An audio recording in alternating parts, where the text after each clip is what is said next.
Greetings, my name is Kerry and welcome back to my channel.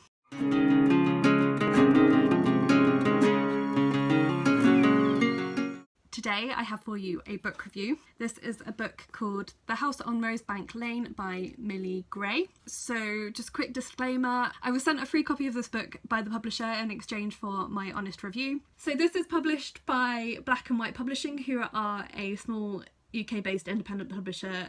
They are based in Edinburgh, which is where the book is set as well, which is quite nice. This book was released quite recently. It was released on the 11th of April. Originally I was meant to be taking part in a blog tour for this, but the original copy that the publisher sent me got lost in the post, so they very kindly have sent me a second copy. So I'm slightly late in reviewing it and I can only apologise for that.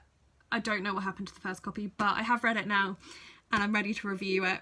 I should also say as well that I don't generally read this type of book. There was some confusion on my part when they put out a request for reviewers. It was termed the family saga, which is what it actually is.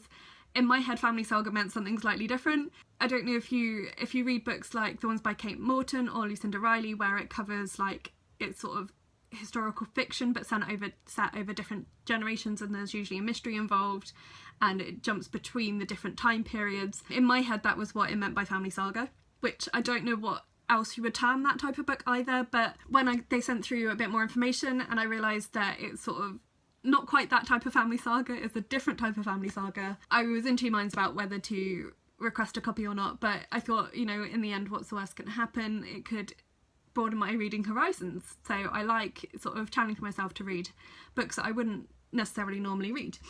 So I requested a copy. I'll get into my thoughts on it in a little bit.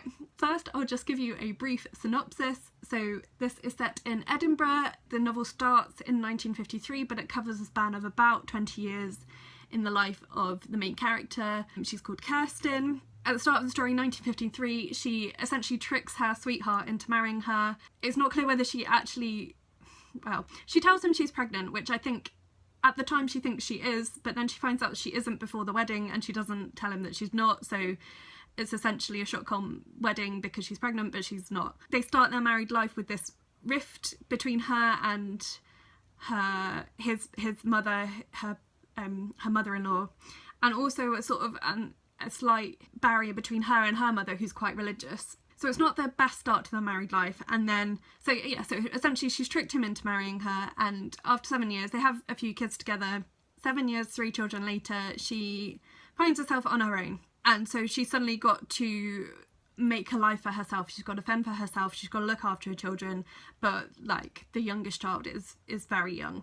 She feels like she has no one to turn to, and then chance encounter leads her to unexpected employment and unexpected friendships, and the story sort of develops from there, where she begins to turn her life around. So that's about as much detail as I want to go into without giving away any spoilers. I want to give a brief content warning because some things that could be quite upsetting happen in this book. So if you're sensitive to things like she has stillborn pregnancies, there's also terminal illness referenced and death of children.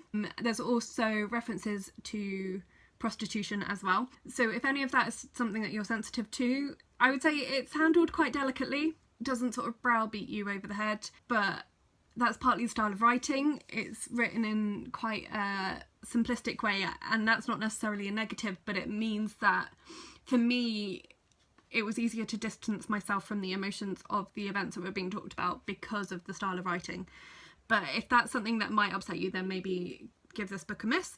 A little bit about the characters. So the central character, as I mentioned, is Kirsten. She was fairly irritating for most of the novel. She did have some quite likeable moments. I admired her pluck and her determination to keep going and to care for her child, particularly one of the children who was born prematurely and so had a lot of difficulties. But I think the most annoying thing about her was, for most of the book, she has a complete lack of self-awareness, which I found a little bit irritating, because basically everything that was going wrong, she couldn't see how her own actions were playing a part in that until sort of nearly towards the end of the book, when she suddenly has a realisation that she's made some mistakes in her life and maybe that's why she is having trouble in her family relationships. But it took her a really, really long time to realise that, and it was kind of like the whole shotgun wedding thing that I mentioned. She knew before they were married that she wasn't actually pregnant, but she decided it was better that they just got married anyway in a registry office, even though she really wanted, and she knew knew her mother really wanted her to have a church wedding, but she was like, oh, we really love each other, so it doesn't matter, we'll just get married even though I'm not actually pregnant.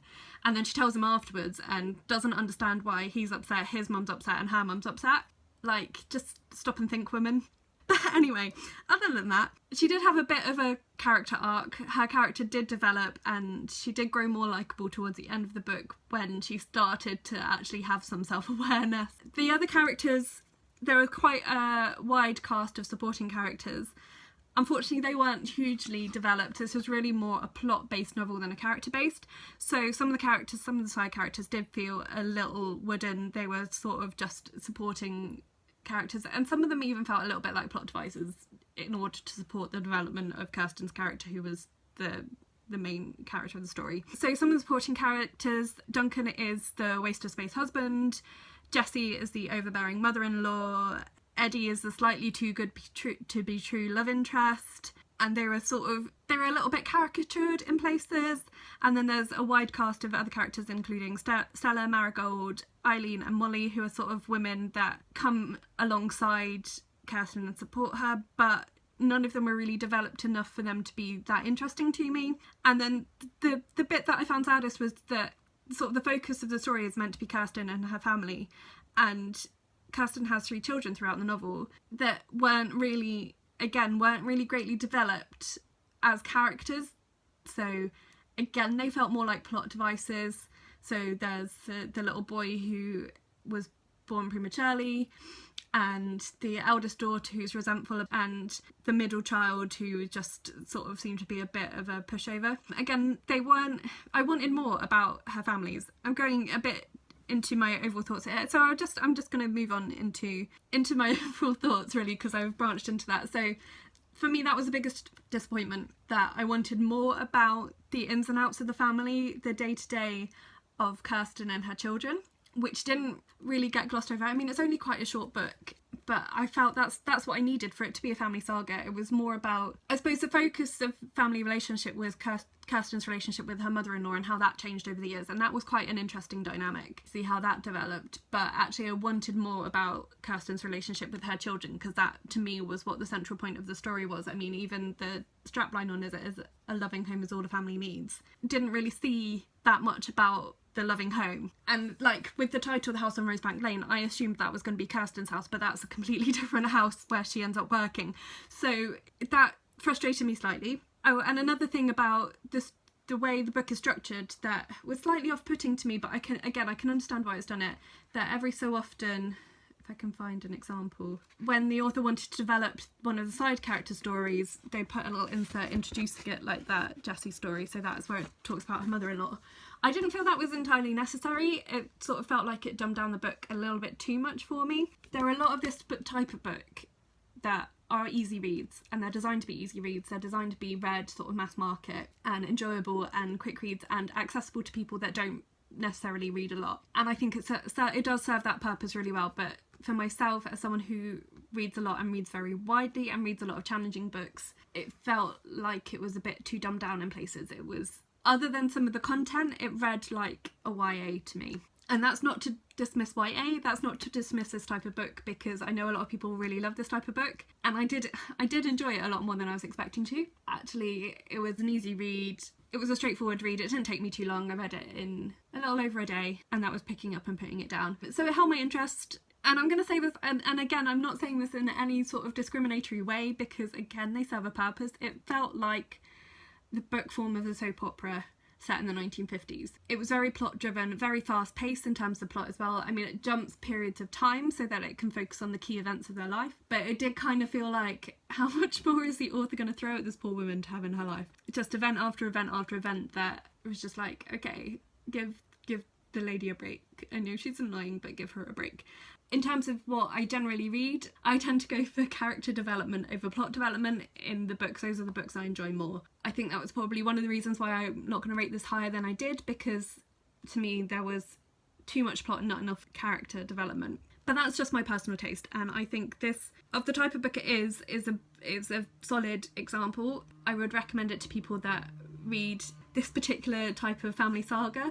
So, I mean, it's blurbed by Annie Murray, who is, I think, quite a famous popular author of this type of genre. So if you like that type of book, if you like Annie Murray's books, or I think Annie Groves is another author that writes this type of book or wrote this type of book, Dilly Court, that sort of historical family saga following a family and the ins and outs of their lives and their sufferings and their trials and tribulations. If you like soap operas, this is probably a book that you'll enjoy. If you want to read something a bit different, it's great, it's fine. So there were things that I enjoyed about it. It was an easy read. It was a quick read. It was a good sort of palate cleanser type read. So if you've just read something that's really difficult and serious, then this type of book is a really good one to sort of pick you up again. It's probably the type of book that I would read to get me out of a reading slump as well, just something that's light and easy and not heavy going. And I really like the setting. I love things set in Edinburgh. Edinburgh is one of my favourite cities, so great points of the setting. And I think actually my favourite thing about this book is the cover. I think this is a really beautiful cover in all its glory. I think it's just a really lovely cover. So overall, I say enjoyed it more than I expected to. A lot of plot in a short book, maybe at the detriment to character development. I gave it 3 stars, which is not a bad rating. It's what I give a book that I enjoyed that I won't reread. I think that sort of fairly sums it up. I enjoyed it, but I won't reread it. But I think there are a lot of people out there that will really enjoy this book and enjoy other books by Millie Gray. So that is my review. So thank you again to the publisher Black and White Publishing for sending me a review copy. Let me know if you've read this book, if you're interested in reading this book, if you've read it, what you thought of it, if you like this kind of book. Do you have any recommendations for like sort of really epic examples, really good examples of this type of book? So chat to me down in the comments. Yeah, please like this video if you liked it. Please subscribe if you haven't already, and check back in a few days for more bookish content from me. I post twice a week. Don't always manage it, but generally try to. So you can click the notification bell if you'd like to be updated every time I upload a video. That's all for me today. So thank you so much for watching, and I'll talk to you again soon.